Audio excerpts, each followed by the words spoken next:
Assalamualaikum warahmatullahi wabarakatuh.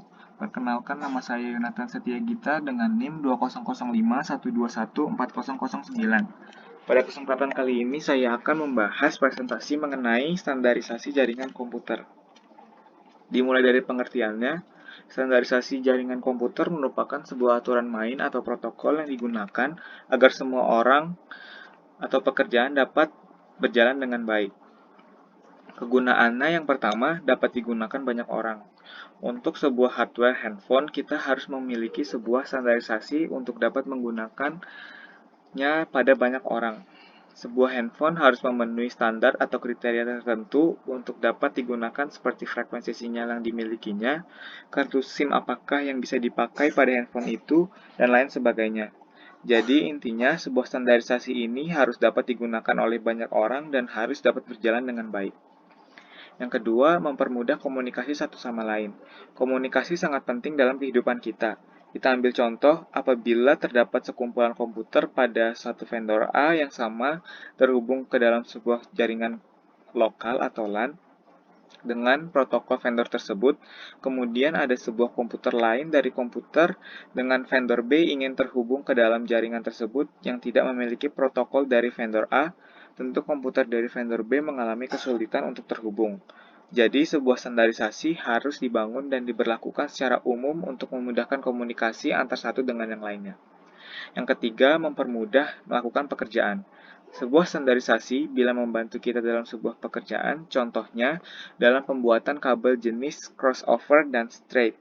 Terdapat standarisasi yang bisa kita gunakan yaitu T568A dan T568B untuk memudahkan kita dalam pembuatan jenis kabel tersebut. Apabila tidak terdapat standarisasi tersebut, tentu kita akan sedikit bingung dalam pembuatan kabel tersebut. Jadi, standarisasi dapat memudahkan kita dalam melakukan pekerjaan.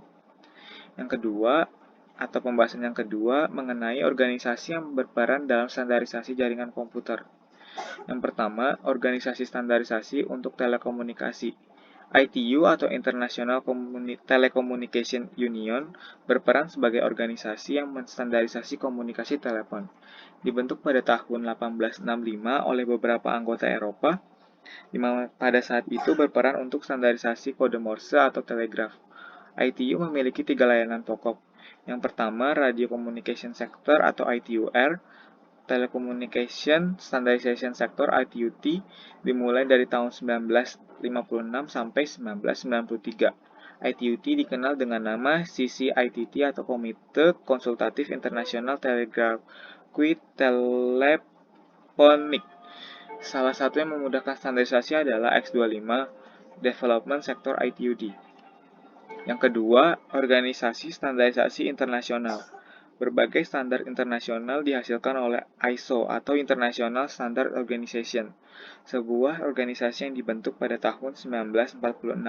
Anggota dari organisasi ini antara lain ANSI US, BSI dari Inggris, AFNOR dari Prancis, DIN dari Jerman, dan masih banyak lainnya, kurang lebih 85 anggota. Organisasi lain yang turut bermain dalam standarisasi dunia adalah IEEE atau Institute of Electronic Engineering. Sudah banyak standar yang dihasilkan, antara lain IEEE 802 untuk teknologi LAN, di mana teknologi ini juga didukung dengan standarisasi IDO 8802. Yang ketiga, organisasi standarisasi untuk internet.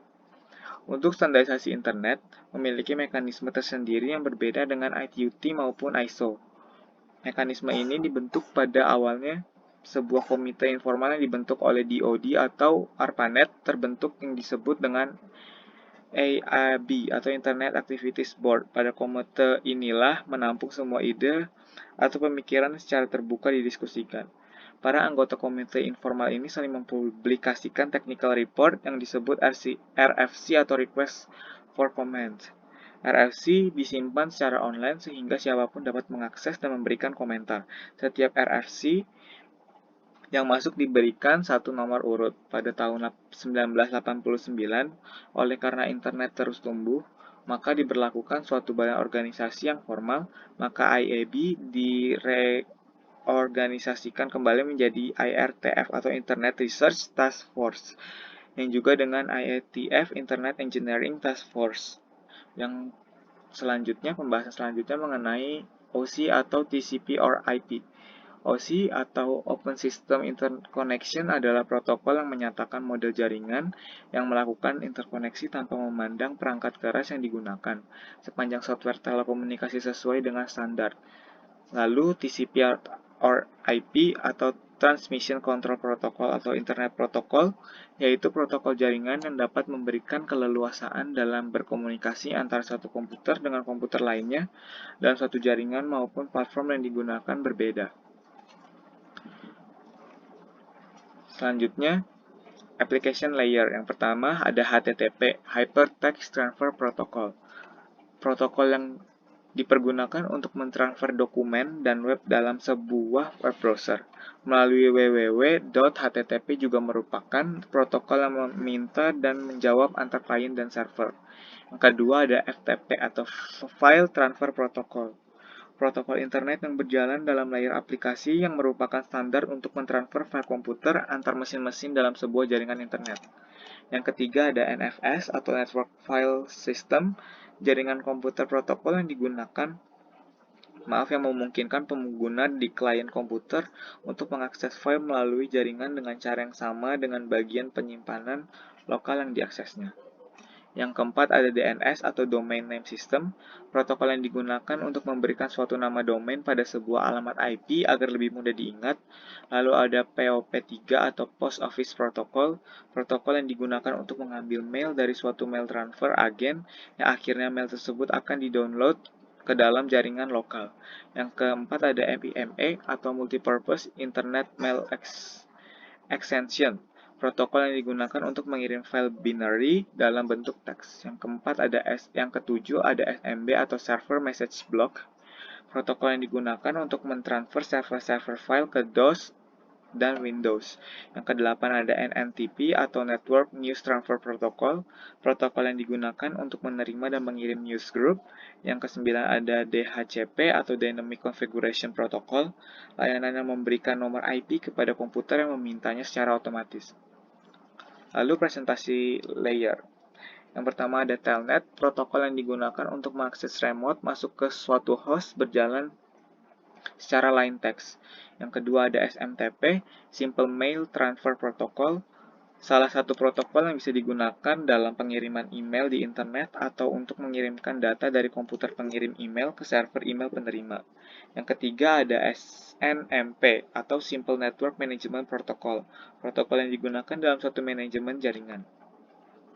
Selanjutnya ada Session Player. Yang pertama, NetBIOS, berfungsi sebagai penyiaran pesan, maksudnya memungkinkan user mengirim pesan secara tunggal serempak ke komputer lain yang terkoneksi. Yang keempat ada NetBUI atau NetBIOS Extended User Interface, memungkinkan semua NetBIOS yang hanya sedikit dikembangkan lagi dengan menambahkan fungsi yang memungkinkan bekerja dengan beragam perangkat keras dan perangkat lunak. Yang ketiga ada ADSP atau Apple Talk Data Stream Protocol. Berfungsi, protokol ini memantau aliran data di antara dua komputer dan untuk memeriksa aliran data tersebut tidak terputus. Yang keempat ada PIP atau Printer Access Protocol, berfungsi printer PostScript untuk akses pada jaringan AppleTalk dan untuk mengendalikan bagaimana pola komunikasi antar node. Yang kelima ada SPDU, Session Protocol Data Unit, berfungsi mendukung hubungan antara dua session service user. Selanjutnya ada transport layer. Yang pertama ada TCP atau Transmission Control Protocol. Protokol yang menyediakan layanan penuh pada lapisan transport untuk aplikasi. Yang kedua ada UDP atau User Datagram Protocol. Protokol connectionless dan process-to-process yang hanya menambahkan alamat port, checksum error control, dan panjang informasi pada layer di atasnya. Lalu ada perbedaan TCP dan UDP, di mana TCP connection oriented dan UDP connectionless, dan TCP reliable dan UDP best effort. Lalu TCP segment synchronic dan UDP non synchronic. Yang TCP retransmission, yang UDP no retransmission. yang TCP handshake atau sign, dan UDP no handshake, yang TCP acknowledge, yang UDP no acknowledge, yang TCP email file sharing download, sedangkan yang UDP voice streaming dan video streaming. Selanjutnya ada network protocol. Secure Cell atau SSH, protokol jaringan yang memungkinkan pertukaran data secara aman antara dua komputer. Contohnya perintah SSH user at IP server. Terus ada Post Office Protocol version 3 atau POP3, protokol yang digunakan untuk mengambil email dari email server. Lalu ada Internet Message Access Protocol atau IMAP, protokol standar untuk mengakses atau mengambil email dari server. IMAP memungkinkan pengguna memilih pesan email yang akan diambil, membuat folder di server, mencari pesan email tertentu, bahkan menghapus pesan email yang ada.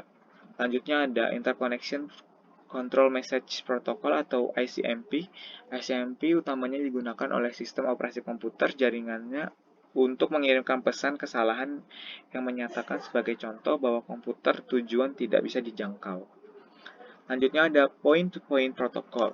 Protokol ekspansulasi paket jaringan yang banyak digunakan oleh Wide Area Network atau WAN. Selanjutnya ada Domain Name System atau DNS.